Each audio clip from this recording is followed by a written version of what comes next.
So very good evening student, hope आप सभी बहुत अच्छे होंगे। आप यहाँ पे बोर्ड पे एक टॉपिक देख रहे हैं, बजट 2017-18। अब आप बोलेंगे सर 2017-18 बजट हम लोग क्यों पढ़ रहे हैं?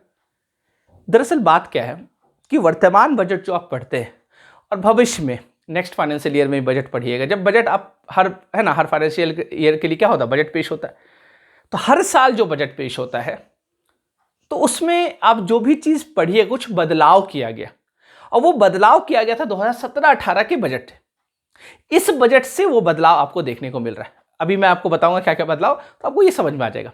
इसलिए 2017-18 का बजट इंपॉर्टेंट है। तो 2017-18 का बजट में नहीं पढ़ा रहा हूं कितना फंड एलोकेट किया गया था, कहां पे कौन कौन स्कीम चल, वो मैं नहीं बता रहा हूं। मैं आपको ये बताने वाला हूं कि 2017-18 से में क्या क्या बदलाव हुए थे। ये इसलिए इंपॉर्टेंट है क्योंकि जब जब आप बजट पढ़िएगा आपको 2017-18 का ये बदलाव पढ़ना पड़ेगा, आपको जानना पड़ेगा।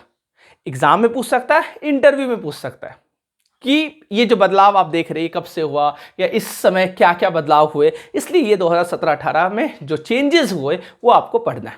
और इस बजट 2017-18 से इस बजट 2017-18 में 3 बदलाव किए गए थे और वही बदलाव वर्तमान समय में चलते आ रहा है। ठीक है, तो 3 मेजर चेंजेस हम लोग क्या करेंगे, याद रखिएगा। 3 मेजर चेंजेस हम लोग इस बजट में जो 3 प्रमुख बदलाव, 3 मुख्य बदलाव किए गए थे, वो क्या किए गए थे उसको हम लोग को पढ़ना है, उसको हम लोग को देखना है। ठीक है, तो चलिए समझते हैं। जैसे 1 2 3 बदलाव इसमें किए गए। कौन कौन सा? पहले 2017-18 के बजट से पहले यानी 2016-17 तक बजट जो पेश होता था, आप क्या देखते थे कि फरवरी के लास्ट वर्किंग डे में, मतलब last working day of February, वो 27 तारीख हो सकता है, 28 तारीख हो सकता है, लीप ईयर 29 तारीख हो सकता है, समझ में आ रहा? तो last working day of February में पेश होता था। लेकिन इसी बजट से ये फैसला किया गया है ना कि 2017-18 के बजट से अब जो बजट पेश होगा वो last working day of February में नहीं होगा, वो first working day of February में होगा। तो याद रखिएगा, पहला मेजर चेंजेस कि अब जो बजट पेश होगा वो क्या होगा, first working day of February. ठीक है, तो फरवरी महीना का पहला वर्किंग डे में अब बजट पेश होगा। तो अब देखिए मैंने क्यों बोला, अब देखिए, अब आज से जोड़िए। अब जो बजट पेश होता है कितना तारीख को होता है, अमूमन 1 तारीख को होता है। ठीक है, ऐसा फिक्स नहीं कि 1 ही तारीख को, ये चीज आप ध्यान रखिएगा। एग्जाम में जब आपसे इंटरव्यू में पूछे आपसे क्वेश्चन कि बजट कब पेश होता है, आप 1 फरवरी मत बोलिएगा, आप ये बोलिएगा कि first working day of February. हो सकता है 1 के बजाय 2 हो सकता है। एक मान लेते किसी कारणवश छुट्टी हो, वर्किंग डे नहीं है, तो 1 तारीख को पेश नहीं होगा, 2 तारीख को पेश होगा, 2 तारीख भी छुट्टी है तो 3 तारीख को पेश होगा, 3 तारीख भी छुट्टी है तो 4 तारीख को पेश होगा। मतलब फरवरी महीना का जो भी पहला वर्किंग डे होगा उसी दिन बजट पेश होता है। अमूमन ये 1 फरवरी ही होता है, अमूमन ये 1 फरवरी ही होता है, लेकिन ऐसा फिक्स नहीं है। तो देखिए, ये अब वर्तमान में आप देखते हैं कि 1 फरवरी को बजट पेश होता है, मतलब first working day of February में बजट पेश होता है। इसलिए देखिए 2017-18 का बजट इंपॉर्टेंट हो जाता है। तो आपसे एग्जाम में ये पूछ सकता है कि वर्तमान समय में जो फरवरी के पहला वर्किंग डे में जो बजट पेश होता है तो वो कब से हो रहा है, तो आप बता दीजिएगा 2017-18। क्लियर है चीज, है ना? दूसरा इसमें क्या बदलाव किया गया, दूसरा बदलाव समझिएगा। तो ये ध्यान रखिएगा, इससे पहले क्या होता था, लास्ट वर्किंग डे। अगर आपसे ये पूछ दे कि पहले क्या होता था, बोल दीजिएगा last working day of February. अब क्या होता है, first working day of February. ठीक है, दूसरा कि इस बजट से planned and non planned expenditure, इसको क्या कर दिया गया, इसको कैलकुलेट करना समाप्त कर दिया। मतलब अब इसका कैलकुलेशन नहीं होता है। पहले क्या होता था कि प्लान्ड एक्सपेंडिचर को अलग कैलकुलेट किया जाता था, नॉन प्लान्ड एक्सपेंडिचर को अलग कैलकुलेट किया जाता था।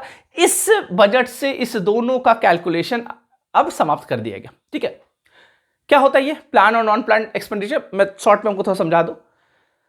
जैसे सरकार का आपको पता है कि बहुत सारी योजना चलता है, बहुत सारा विभाग का योजना चलता है ना। जैसे जो रक्षा मंत्रालय है उसका कुछ योजना चल रहा है ना। जो वुमेन से रिलेटेड बहुत सारा योजना चलता है, बच्चों से रिलेटेड योजना चलता है, SC ST से रिलेटेड योजना चलता है। तो बहुत सारा प्लानिंग चलता है और उस प्लानिंग में जो खर्च होता है उस प्लानिंग में जो खर्च होता है, उस योजना में जो खर्च होता है, उसको हम लोग प्लान्ड एक्सपेंडिचर बोलते हैं। और 2016-17 तक प्लान्ड एक्सपेंडिचर को काउंट किया जाता था, नॉन प्लान्ड एक्सपेंडिचर को काउंट किया जाता था। इस बजट में बोला गया कि नहीं, अब इसका कैलकुलेशन समाप्त हो जाएगा। तो प्लान्ड एक्सपेंडिचर याद रखिए खत्म। और नॉन प्लान्ड एक्सपेंडिचर क्या हुआ? नॉन प्लान्ड एक्सपेंडिचर मतलब हो गया जो योजना से जो योजना में खर्च ना किया जाता हो, जो प्लान में, जो प्लानिंग करके खर्च नहीं किया जाता। प्लानिंग करने का मतलब क्या हो गया? योजना में। प्लान मतलब क्या हो गया? योजना में। जैसे एग्जांपल समझिएगा, जैसे सरकार ने सब्सिडी दिया तो वो भी सरकार का खर्च है ना, तो वो नॉन प्लान एक्सपेंडिचर में आ जाएगा। ठीक है, तो ये क्योंकि कोई योजना में नहीं है ना। जैसे सरकार ने क्या किया, ग्रांट दिया, तो वो नॉन प्लान में आ जाएगा। सरकार ने मान लेते ऋण लिया, लोन लिया, उसके बदले इंटरेस्ट पे जो कर रहा है, तो इंटरेस्ट पे जो कर रहा है वो भी नॉन प्लान एक्सपेंडिचर में हो जाता है। ठीक है, और बाकी प्लान एक्सपेंडिचर। तो प्लान और नॉन प्लान एक्सपेंडिचर, इसका कैलकुलेशन क्या हो गया? इस बजट से समाप्त कर दिया गया। ठीक है, एक तो ये। और तीसरा जो बहुत बड़ा मेजर चेंजेस किया गया उसमें क्या, कि अब जो है जनरल बजट, जो जनरल बजट है और रेल बजट जो है, इन दोनों को क्या कर दिया गया? मर्ज्ड कर दिया गया, दोनों एक हो गया। इसका मतलब 2017-18 से पहले आम बजट, जनरल बजट जिसको बोलते हैं, वो अलग पेश होता होगा, और 2017-18 से पहले रेलवे का भी बजट क्या होता होगा? अलग पेश होता होगा। जी हां, पहले क्या होता था कि रेलवे का बजट अलग पेश होता था। देखते हो रेल मंत्री रेलवे का बजट पेश करते थे, वित्त मंत्री जो होते थे वो आम बजट को पेश करते थे। तो पहले दो बजट को पेश किया जाता था, लेकिन 2017-18 से इस प्रावधान को भी क्या कर दिया गया? समाप्त कर दिया गया। ठीक है, 2017-18 से इस प्रावधान को समाप्त कर दिया गया। इसका मतलब पहले जो दोनों अलग अलग पेश होता था वो कब से होता था? तो मैं आपको बता दूं, ये भी फैक्ट आप याद रखिएगा। 1924, याद रखिएगा, 1924 अंग्रेज का जमाना था, आजाद हम लोग हुए नहीं थे। 1924 से पहले क्या होता था कि आम बजट और रेलवे बजट एक साथ पेश होता था। समझिएगा, 1924 से पहले क्या होता था? जनरल बजट और रेलवे बजट एक साथ पेश होता था, लेकिन 2024 में एक कमिटी के रिकमेंडेशन पर जनरल बजट और रेलवे बजट को सेपरेट कर दिया गया, अलग कर दिया गया। अब दोनों अलग अलग पेश होने लगा, और उस कमिटी का नाम था एक्वर्थ कमिटी। 1920 में इस कमिटी को बनाया गया था। तो एक्वर्थ कमिटी के रिकमेंडेशन पर 1924 में जनरल बजट और रेलवे बजट सेपरेट हो गया। ध्यान रखिए, अलग हो गया। कब? 1924 में। और 1924 से लेकर के 2016-17 बजट तक जनरल बजट और रेलवे बजट क्या हुआ? अलग अलग ही पेश हुआ। समझ पा रहे हैं? कब? 2016-17 तक। तो 1924 से लेकर के 2016-17 तक जो बजट पेश हुआ वो अलग अलग ही हुआ। ठीक है, लेकिन 2017-18 से फिर से दोनों को मर्ज कर दिया। मतलब आपको याद रखना है 92 ईयर तक, ठीक है, 92 ईयर तक जनरल बजट और रेलवे बजट अलग अलग पेश होता था, 92 ईयर तक। और 2017-18 में दोनों को क्या कर दिया गया? मर्ज कर दिया गया। ठीक है, तो याद रखिएगा 2024 में जो अलग किया गया जनरल बजट और रेलवे बजट को, ये किस कमेटी के रिकमेंडेशन पर किया गया? तो एक्वर्थ कमेटी के रिकमेंडेशन पर। ठीक है, और जो 17-18 में मर्ज किया गया, दोनों को मर्ज कर दिया गया, ये किस कमेटी के रिकमेंडेशन पर? तो विवेक देबरॉय कमेटी के रिकमेंडेशन पर। याद रखिएगा कौन सा कमेटी? विवेक देबरॉय कमेटी। क्लियर है चीज?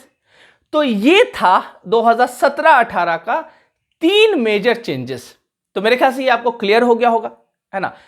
इसलिए मैंने आपको बताया कि 2017-18 का बजट में जो चेंजेस हुआ वो आपको हमेशा याद रखना है, जब तक कुछ नया बदलाव नहीं हो। और नया बदलाव भी होगा तो भी आपको ये याद रखना है। तो ये क्लियर है? तो मिलते हैं हम लोग नेक्स्ट क्लास में। आज के लिए इतना ही। Thank you so much.